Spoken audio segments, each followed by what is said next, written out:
والدينا وذرارينا وكل المسلمين. الثلاثة الجاي بيكون شهر رمضان، بيكون شهر شوال، معناتها عيدنا هنا، فقلنا لحالنا انه اي نعم يعني انه بنودعكم كمان، شفناكم، نعايد عليكم، الله يبارك فيكم. لكن اليوم درس اليوم سبحان الله مميز. درس اليوم مو عن العبادات. كثر ما عم يجينا من اولادنا بالمانيا وبهولندا وبالنرويج وهون وهون، اولادنا اللي ضاعت بهديك البلاد، طلعت شباب لهنيك زهرة الشباب، وصلوا على هديك البلاد عزابية، وصلوا لهنيك، وهنيك الفسق، وهنيك نعم لا تياب ولا أخلاق ولا أديان ولا من يحزنون. طيب أولادنا شو بقى بده يهديهم؟ حتى المتزوجين اللي تركوا نسائهم هون وراحوا، يلي صار له سنة، يلي صار له سنتين، يلي صار له 3 بدون زوجته، يعني إذا ما في إيمان قوي يمسكه بده يوقع في المعاصي. والأخبار اللي عم تجينا ما بتسر، الكلام اللي عم يوصلنا عن أولادنا فوق ما بيسر. من شي ساعة شيء اللي حس بقلبي من ساعة نعم أثر فيني، بتبعت صورة بنتها على التواصل الاجتماعي، عمرها 16 سنة بنتها، مفقودة من 3 أشهر. وين راحت؟ ما حدا بيعرف.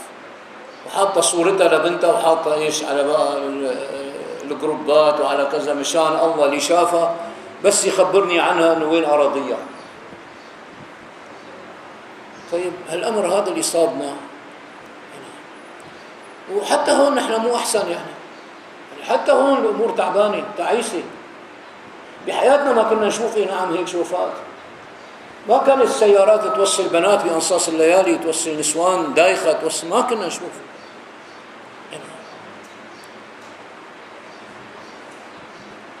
فبدي أتكلم، أبدأ بآية قرآنية، أعوذ بالله من الشيطان الرجيم: ولا تقربوا الزنا إنه كان فاحشة وساء سبيلا. الموضوع اللي نتكلم فيه اليوم عن مرض الإيدز. لعل وعسى أولادنا تخاف، لأنه هي الجرثومة الله سبحانه وتعالى بعثها مشان تأدب العالم. مرض الإيدز ظهر بأول الثمانينات، ظهر على بعض شباب ما عرفت نعم أمريكا شو اللي صابهم، فرقدوا فيهم على المستشفيات والأطباء والدنيا والدنايا وكذا، ما في خواص. فترة بسيطة أكلون المرض. بال89 اكتشفوا شو هو المرض. بدأوا نعم بفرنسا وبإسبانيا وبأمريكا، سوا مع بعضهم البعض بدأوا باكتشاف المرض. بدأوا يكتبوا عنه بالجرايد، طاعون الشواذ، لأنه هالطفرة ما ظهرت إلا إيش من المثليين. كمان كان ناقصنا الشباب اللي نعم صاروا بنات، صاروا يطولوا شعرهم ويلبسوا مثل البنات ويعملوا حفلات ويعملوا كذا، كانوا ناقصيننا هدول. فهالشواذ هذا هو اللي أنتج هالمرض. صار بقى أي إنسان نعم بيصير لقاء عابر بينه وبين امرأة، المصاب فيهم بنقول للثاني. فكتبوا عنه نعم الخطر المتنامي، قنبلة موقوتة في جسم الإنسان، طاعون الشواذ. بدأوا يكتبون القصص اللي صارت والأحداث اللي جرت من هالمرض هذا. امرأة أصيبت بالسرطان، رفض زوجها يفوتها على بيته بعد ما ظهر معها المرض، وأبوها وأمها رفضوا يستقبلوها، وأخواتها رفضوا يستقبلوها. وين صارت هي؟ بالشوارع، كبوها المجتمع، كبها أهليها كلهم كبوهم. مدارس بأمريكا نعم تظاهروا أولياء الأمور الطلاب بالمدرسة مشان بتطلعونا من المدرسة المصابين بمرض الإيدز، أو نسحب أولادنا من المدارس. بدول تانية نعم ألفوا مجموعات مسلحة يطلقوا النار على كل مصاب نعم بالإيدز. حراس السجون بدول العالم رفضوا التعامل مع مرضى الإيدز، رفضوا يقدموا لهم أكل، رفضوا يطالعوهم يدخلوهم، فالدول أطلقتهم لبرا، خرجوا للشوارع، حتى السجن ضاق بهم. وزير في دولة كبرى بيظهر معه هالمرض بيطردوه من وظيفته، بيصفى بالشارع. ممثل مشهور لطالما فتنت به النساء كمان يصاب بهالمرض وبياخذ طائرات خاصة وبينفق الملايين من الدولارات ثم يموت كحشرة بائسة. في رجل نعم من اللي بيطلعوا على أوروبا بيقضوا أيام هيك ليالي حمراء وبيرجعوا على بلادهم العربية لهون، فطلع ودخل على مطعم قاعدة امرأة مواجهة وعم تاكل لحالها، فغمزها انه تجي تتغدى معه، اجت تغديت معه، راحوا سهروا سوا، راحت معه على الفندق نامت هي وياه، الصبح فاق ما لقاها جنبه، اجى بده يغسل وشه على المراية لقاها كاتبت له بقلم الحمراء اهلا بك عضوا جديدا في نادي الايدز. شو مرض الايدز؟ شو هالجرثومة هي؟ جرثومة الايدز حمض نووي، حمض النيوكليك اسمه. الحمض هذا بيشبه الخلية الليمفاوية الكرية البيضاء، بيشبهها تقريبا نفس الحمض هو وياها، ما هو ما بيضرب غيرها. الجهاز المناعي في جسم الإنسان ما بيضرب غير الكرية البيضاء، فبيجي هالجرثوم هذا بس يفوت على بدن بني آدم ذبحه لا محالة. لك خبيث جدا هالجرثوم، عليه طبقة زلقة ما بينكمش. قديش بيحطوا مثلا تبع هذول الالتهابات وبيحطوا بتحاوطوا هيك بيزمط ما بينكمش. هالطبقة الزلقة اللي عليه عجيبة، فبيوقف قدام خلية لمفاوية تكبره بآلاف المرات معيه لا ترى بالعين المجردة. قديش صغير معناتها، بيوقف جنب منها بيفتح غطاءه البروتيني، صار حمض تسمح له الخلية يفوت، بظنوا انه منها بيفوت لجوا، بعد بيحولها لأشباه نعم أشباهه له، بتصير هي نفس الخلية الليمفاوية ملانة فيروسات الإيدز. بعد 6 ساعات بصير عدد فيروس الإيدز بالخلية الليمفاوية 10 ملايين فيروس. بعد 6 ساعات تنفجر الخلية بيطلعوا 10 ملايين واحد، كل واحد بيوقف قدام خلية ليمفاوية. شو أعراض المرض هذا؟ ارتعاش. مرة هي خطبة خطبتها يمكن من شي 20 سنة من على المنبر، فعم اقول انه بيساوي اندفاعات حمراء بالجلد، فكل واحد من المصلين صار يطلع على ايديه انه فيني شيء. يعني هو ما في شيء، مو معقول يكون اشتغل شيء، لانه احيانا بينتقل عن طريق نقل الدم كمان. اذا كان في نقل دم خاطئ نعم البربيش او الكذا او هي ملوثه بينقلوا له المرض، فاشياء مخيفه. فبيساوي اندفاعات بالجلد نعم، بقع حمراء، بيساوي اسهالات مع وجع بطن، بيساوي تعرق ليلي، بيساوي ارتفاع حرارة نعم، والارتعاش بجسم بني آدم. بعدين إذا أصابه رشح بيوصل لدرجة الموت، لأنه ما في عنده مناعة. إذا لو ذاته التهبوا بجوز يودع، ما في جنس المناعة ببدنه نعم. فهالأعراض هي متى ما ظهرت بالإنسان نعم ذبحته. حاولوا كثير انه يلاقوا له حل. هلا عم يقولوا بال 2017 قال شافوا 5 اشخاص من اللي مصابين. منظمة الصحة العالمية ابلغت بانه فيروس الايدز موجود بجميع انحاء العالم، بكل دول العالم فيه، ما في دولة خليت من هالفيروس هذا. فهالملايين هي اللي موجودة نعم، اصيب فيها 5 ملايين، كانوا بسنة 99 كان 5 ملايين مصاب، وهذا وحش بيتغول نعم، ما في سد ولا ما في شيء بوجهه أبدا.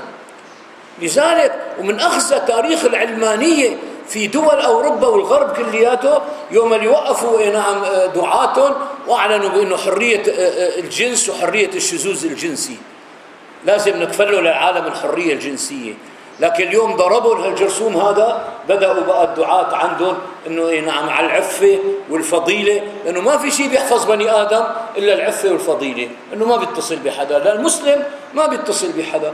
نحن ما في داعي نتكلم بهيك خطب على المنابر، لكن لما صاروا اولادنا هنيك والمغريات صارت حواليهم كثيرة نعم، فصارت الامور نعم يعني مخيفة، صارت مخيفة.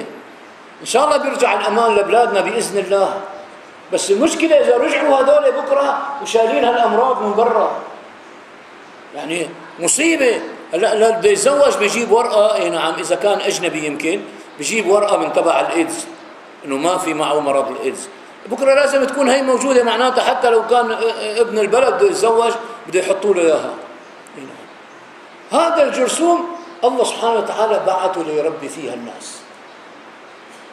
ما في أخلاق، ما في دين، غصبا عنه معناتها بده يلتزم. مثل اللي بيدخن بتقول له اي نعم التدخين حرام، بتقول له كذا اي نعم، فبيقول لك اخي والله مالي حسنان بطلوا ما في كذا. بعدين بيوصل لمرحله لما بيقول له الدكتور اخي اذا بتدخن يعني بدك تموت، ساعتها بتلاقي ايش بالنسبه له صار يفكر انه يبطل التدخين. يعني هلا مثلا المعصيه يعني من الشباب معصيه، اما من الكبار افحش. يعني انسان كبير في السن مثلا يزني فاحش يعني. فبيجي واحد كبير في السن احيانا بيقول لك والله ما عاد ما عاد يزني. ما انت ما عاد يطلع معك شيء، لانه انت اذا كان عم يطلع معك شيء وما زنيت. ففي ناس ما بيردها غير المرض، وما بيردها غير العجز، وما بيردها غير الاشياء. وشبابنا فوق نعم الزواج فوق مستحيل صاير، مستحيل يتزوجوا بألمانيا ويتزوجوا نعم بهولندا ويتزوجوا بدول العالم، ما في زواج. والأمور ميسرة سهلة، يعني بلاقيها دغري. يعني إذا كان بده يدفع مصاري شيء بسيط، وإذا كان مجانا شيء متاح. يعني ضاع أولادنا هلا، يعني وصلنا لهالأمر ها. اللهم لا حول ولا قوة إلا بالله العلي العظيم. يعني المسائل هي نعم. والفيروس اللي ما لقوا له دواء وما لقوا له حل، النبي عليه الصلاة والسلام من 1400 سنة بلغنا أنه إيش على هالمرض، شخص لنا المرض من 1400 سنة، شخص لنا المرض. قال وما فشى الزنا في قوم يعملون بها علانية إلا فشى فيهم الطاعون والأمراض التي لم تكن قد مضت في أسلافهم. الزنا إذا فشى نعم، واعلموا أن الزنا إذا فشى فإن الطاعون قد فشى. هلا في مرض الزهري مثلا، في أمراض السيلان، في أمراض ثانية، في بس مو بنفس الشيء هذا الجرثوم إذا دخل على الجسد ذبحه، ما عاد في مجال. 5 هلا بعام 2017 بس 5 اللي طيروا، وحتما هذول 5 معناتها دفعوا ايش بقى؟ مئات الالوف من الدولارات لحتى انه نعم يستطيعوا يغسلوا كل دمه. يعني قد ما خسروا جرثوم في غايه الخبث. فلذلك يعني انا رغم انه يعني كان لازم انه يكون موضوع حديث درسنا غير هيك، لكن استعجلت بانه ابعث الرساله لأهلنا وأولادنا وإخواننا يلي قاعدين بأوروبا وقاعدين بهديك البلاد نعم، يلي اتاخذوا بهالمناظر. يعني يبعثوا لنا أولادنا من فوق إنه نعم عمي خالي كذا، أولاد أخي أولاد أختي أولاد كذا، يبعثوا لي من هنيك. يعني لا، في ناس حافظة على نفسها والله يثبتنا ويثبتون، بس لإمتى إذا ما في حل؟ يعني بده يطالعوا نساءنا عندهم ما في لم شمل نعم، وزواج فوق ما في، واكلوا مرعى واللي الصنعه قاعدين على التخوت، ما في عندهم لا شغله ولا عمله. وقت الاكل بينادوا له بيجي بياكل، رد بيرجع بيقعد مكانه وقاعد على هالموبايل ليل نهار. وهالموبايلات اجتنا بلا كمان، اجتنا بلا. يعني كثير في نساء يبعثونا انه شيخ يعني شو اعمل نعم، انه ابنها او بنتها ما بيتركوا الموبايل، وهذا الموبايل مصيبته مصيبه. بتكون انت عم تطالع فيه درس ديني، لك عم تبحث عن درس ديني، ما بتلاقي طلع لك ناس عورات. لكن منين اجوا هذول؟ شوف انت الخبث اللي موجود نعم عند الجماعه الثانيين اللي بدهم يضيعونا، يضيعوا اولادنا، يضيعوا اهالينا. تكون عاطي الولد الصغير مثلا او الطفله الصغيره صف 5 صف 4 قاعدين على لعبه عم يلعبوا فيها نعم، هي المزرعه السعيده ومدري شو هي عم يلعبوا فيها، ما بتلاقي الا على غفله طلع لهم بلاوي زرقاء. طيب هذا الولد اذا تفرج دفعوا حب الاستطلاع انه يتفرج وشاف هالمناظر هي، شو بده يطلع منه بكره؟ ما بده يقلد الشيء اللي شافه، ما بده يشوف الشغله اللي شافها شو هي. نعم. فالضياع معناتها بانتظارنا، معناتها قديش بدنا نتكمش ونلتزم بالدين لحتى انه نحمي حالنا، نحمي شبابنا ونحمي اولادنا. فاخواننا نعم سبحان الله، يعني بدنا قد ما كان، قد ما بنحسن، قد ما بنستطيع انه نلملم امورنا. إيه نعم. وننصح أولادنا اللي برا واللي جوا بالالتزام الشرعي. كان في عائلة شركس، الأب مدرس والأم مدرسة، إيه نعم، اثنين يعني أوادم ومعاملتهم طيبة وجيدين وأمناء وصادقين، بس ما بيصلوا.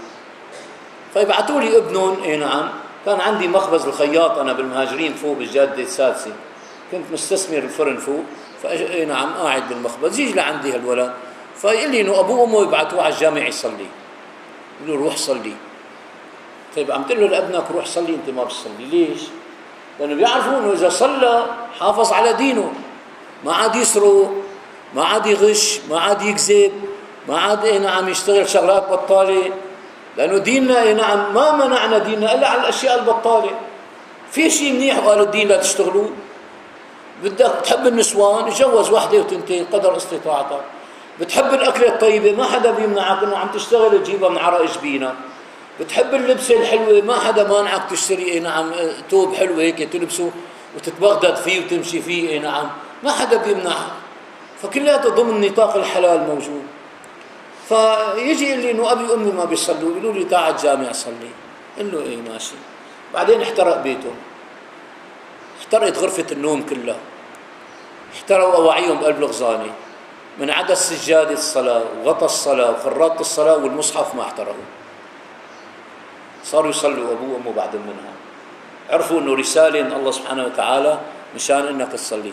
أحيانا نحن بنحتاج ناكل كف مشان إيش ننتبه. أحيانا إذا مالك مصلي الصبح يا بتضرب درفة المطبخ براسك يا بتتزحلق تخبط الحيط بوجهك، بتعرف ليش أنت شو عامل، بعرف حالي شو عامل. إيه نعم. أحيانا بس الكف ما بيكفي، بدنا ضربة أقوى مشان نصحى. أحيانا الضربة حسب الإنسان غفلته، أحيانا بيأكل ضربة سيارة، عرفت علي شلون بيطير 20 متر بالشارع مشان يصحى، بيحتاج. إيه نعم. فكل إنسان واللي ما بيصيبه شيء مثل حكاية الدابة، إذا صابوا مرض أو ما صابوا مرض مثل الدابة ما بتعرف ليش ربطوها أصحابها وليش تركوها. يلي ما بيراقب حاله ما بيعرف شو السبب. أما لازم كل واحد فينا يراقب حاله، لما بيأكل ضرب يقول لحاله شو السبب، شو عامل أنا، ليش ما عاملين قلة أعمال عاملينها. يعني بس الناس العاديين بتأذنب، نحن ما بنأذنب وكلياتنا مذنبين كلياتنا. ولسه نحن أشد، طلاب الشريعة أشد من الناس العادية. ليش؟ لأنه عرفنا، عرفت فالزم، أشد آية في كتاب الله عرفت فالزم، عرفت الطريق نتمسك بقى. اللي ما بيعرف بنقول إنه ما بيعرف، بيجي بيسأل مشان يتعلم. أما إحنا تعلمنا. داود الطائي كان تلميذ أبو حنيفة، فأجى لعنده وقال يا إمام هذه الأداة قد أحكمناها، تعلمت الصلاة الصحيحة، الصيام الصحيح، الحج الصحيح، العقيدة الصحيحة، الزكاة الصحيحة، المعاملات، البيع والشراء، كل شيء تعلمته، فما بقي، تعلمت كل شيء، شو صفى؟ قال له بقي العمل بها. تعلمت طبق اللي تعلمته. أنا بشتري هلا CD ب25 ليرة، في القراءات العشر وفي إيه نعم قراء وفي كذا وفي إيه نعم، بشتري ب25 ليرة. إذا كنت إيه نعم حافظ كتب الفقه بصدري وحافظ القرآن الكريم بصدري وحافظ وما عم طبق، هذا مثل الCD تاع 25 ليرة. فشوية كنت ماشي أنا وأخي ماشيين سوا، فكان في عندي طالب أنا سبحان الله حافظ 20 جزء من كتاب الله وحافظ 2000 حديث في البخاري، وكنا مهيئينه انه يكون يعني داعيه وكذا، سحبته الدنيا. نعم صار يتدين ما يوفي، صار اذا صح له شيء ياخذه، صار اذا كان كذا صار بعدين نعم ما عاد نزل رصيده عند العالم، بعدين نعم ما عاد عنده جنس القيمه. حكى لي الشيخ حسين صعبيه حفظه الله تعالى عن احد الطلاب كان عنده في معهد الفتح الاسلامي، من حفظة كتاب الله، حافظ السنن البخاري ومسلم، حافظ العقيدة، لك ما حدا يحسن بيناقشه قد ما حافظ وما بيصلي. أحد الطلاب تخرج، يوم تخرجوا من المدرسة الشرعية يوم بيعملوا لهم حفلة تخرج، بيساووا لهم غداء. إيه نعم. فإجباري الطالب بده يجي بالزي الشرعي على المدرسة الشرعية. فجاء أحد الطلاب لابس عمامة شيء إنه هيك لافة على رأسه بشكل عشوائي. إيه نعم. وقال لهم انه هلا بس اطلع بدي شيلها وكبها. طيب الطريق هذا اللي سلكته ليش سلكته لكان؟ مشان يقولوا لي شيخ يعني؟ لما مشان يقولوا لي سيدنا؟ لما مشان اي شغله؟ اذا كان عم تتعلم مشان ايش عم تتعلم؟ هذا العلم للتطبيق. هلا دروس الجامع اقوى من دروس المدارس الشرعيه واقوى من دروس الجامعه. الجامعه انثى والجامع ذكر، والذكر مقدم على الانثى. بالجامع ندرس للتطبيق، ما راح اعطيك شهاده. شهاده ما بكتب لك اذا بتدرس عندي، لكن اي نعم بعلمك شلون تطبق احكام دينك. انا بالقرى كان جيب الطلاب مثلا قرأوا احكام تجويد ما بيعرف، معه ليسانس شريعه. ليش؟ لانه بالجامعه ما بيدرسوا نعم بس احفاظ احكام التجويد، ادغام اظهار اخفاء احفظهم، لكن ما في تطبيق. ما حدا بيسمع لك اياهم. سالناه حفظ احكام التجويد حافظهم، قراء ما في قراءه. عود لكان نجيب دفتر وقلم، جبنا له حطيناه بالجامع، قعدنا بدانا نعم من البدايات الاولى قعدنا نقرا احنا وياهم. فالجامع للتطبيق. نعم الشيخ ملا عبد العليم زنقي رحمه الله تعالى، ملا عبد العليم زنقي من كبار علماء الشام. نعم كان نعم كبار العلماء يبعثوا له فتاوى، لمشايخ الشام الكبيره يبعثوا له فتاوى. وكان يقول لي يا ولدي حب الظهور يقسم الظهور. ما حدا بيعرفه. كان مدرس بالثانويه الشرعيه يلي وراء القصر العدلي، وكان نعم خطيب جمعه، وكان امام جامع. بس مين بيدرس؟ بيدرس دكتوراه وماجستير شريعه. رحت مره بيدرس عنده قلعني يعني، فجاي بدي اشوف شو الكتاب اللي عم يدرسوها مشان ندرس. قال لي قوم من هون. يا سيدي جاي ندرس نحن، قوم من هون. ايه حاضر. مو مستواي، مو مستواي، مو انا مستواي اعلى، مو سهل الاعلى، مو انا. ليش جبنا سيرته نحن؟ كان بده يجيب نعم كلمه قال لي اياها. الله الله، ما خلص معي العاده احيانا بسرد نعم شغله بنسى شغلات ثانيه. بس بدنا بهالكلمتين هدول انه اجتمعنا هلا مع بعضنا البعض، نسال الله سبحانه وتعالى انه يكرمني واياكم، تذكرونا ان شاء الله. لا مو هي الليله الجاي يعني على القول بليله 27 و27 رمضان تدعونا وندعي لكم.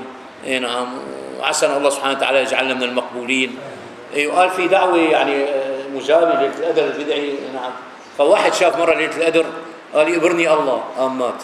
نعم فعرف شو بدك تدعي بليله القدر. نعم وافضل دعاء الوارد اللهم انك عفو كريم تحب العفو فاعف عني. نعم الامام ما بيحق له يقول فاعف عني. الامام اللي بيدعي لنفسه دعاء فقد خان ايش المقتدين. الامام بده يدعي له وللي وراه. نحن نعم يعني بامكاننا ندعي لحالنا، بس والله افضل لما تدعي للناس كلياتها. يعني نعم سبحان الله بتكون هيك اجمل، وبتدعي لاخوانك، بتدعي لاهلك. نعم تدعي لهالناس اللي عايشه في ضيق في ضائقه. نعم كنت خطيب جمعه انا في بلد، فاجى العيد نالوا اخواننا. نعم يعني انا بعرف الناس بصلاه العيد دغري نعم سبحان الله بيصلوا بيستلموا الباب، ما بيقعدوا بيسمعوا الخطبه. قلنا انا بدبركم، صليت وبنطتين صرت على المنبر. قالوا اخوانا لا حدا يطلع، خطبه العيد 4 دقائق، اذا 5 يروحوا. نعم انا عم اطلع عندهم 60 70 كيلومتر بوصل لعندهم. وكان جاي نعم من 70 كيلومتر بس مشان انه يعني ما بتقعدوا يعني بس كرمالي يعني قعدوا. وقفوا والله. قالوا اخواننا هلا نحن رح نحط سفره العيد، رح تحط جنب منك مرتك واولادك. نعم وتحط اكل وتاكل. نعم اكل العيد بيبقى يعني مميز، بدلل حاله الواحد، الدنيا عيد. فلما تقعد هلا انت ومرتك واولادك، تذكر انه في ناس ما اولادها مو عندها على السفره، ما عاد عندهم اولاد، راحت اولادها. وتذكر انت عم تاكل انه نعم في ناس قاعده راحت اعراضها. وتذكر انه في لنا اهل نعم عايشين نعم الله اعلم شلون عايشين بدول العالم. منوصيهم اصحك تقول لاهلك انك عم تبكي بالغربه، اصحك بيصيروا اهلك بيبكوا هون. اذا سالوك قل لهم ماشي الحال الحمد لله ماشي حالي، مشان ما يقعدوا يبكوا عليك. ولما بتحط اكل بدك تقعد تاكل، تذكر انه في ناس مو طايله لا اكل ولا شرب. تذكر انه في ناس هلا على المغرب قاعده على المغرب عم بيأدي المغرب ما في سفره اكل تاكل عليها، وبصير السحور وما في شيء تاكله. تذكروا هذول بس وادعي لهم، ادعوا لهم انه الله سبحانه وتعالى نعم يفرج عنهم. نعم وانه يعني يجبر خواطرهم ويكرمهم. نعم قلنا له انصرفوا راشدين. فز واحد نص الجامعه قال لي والله لا اشتكي عليك الاوقاف، انا جاي من اخر البلد مشان احضر خطبه 4 دقائق بس. طولها؟ قال لي لا ما طولها هيك حاجه. فبارك الله فيكم وبارك الله عليكم، الله يتقبل منا ومنكم طاعتكم، والسلام عليكم ورحمة الله وبركاته.